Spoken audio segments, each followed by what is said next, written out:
নাটোরে জুলাই শহীদদের স্মরণে প্রতীকী ম্যারাথন অনুষ্ঠিত হচ্ছে। এই ম্যারাথনে কিন্তু শত শত মানুষ অংশগ্রহণ করছে।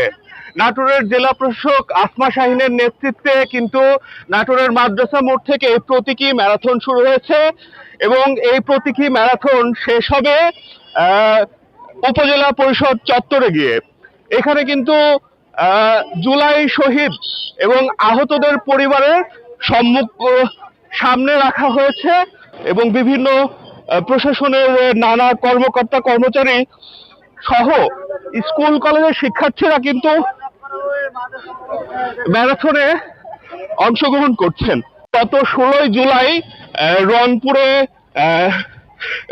বেগম রোকেয়া বিশ্ববিদ্যালয়ের শিক্ষার্থী আবু সাইদ নিহত হলে কিন্তু সেই আন্দোলন স্ফুলিঙ্গের এর মতো সারা দেশে ছড়িয়ে পড়ে এবং সেই আন্দোলনের তীব্রতায় কিন্তু গত বছরের 5ই আগস্ট হাসিনা পালিয়ে যান এবং তার দীর্ঘ 1.5 দশকের শাসনের কিন্তু অবসান ঘটে।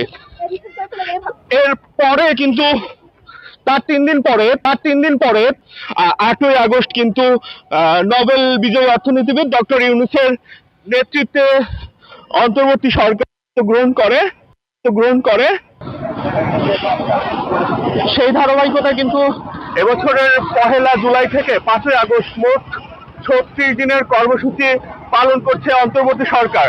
তারই অংশ হিসেবে কিন্তু জুলাই শহীদদের স্মরণে আজকে নাটোরে প্রতীকী ম্যারাথন অনুষ্ঠিত হচ্ছে।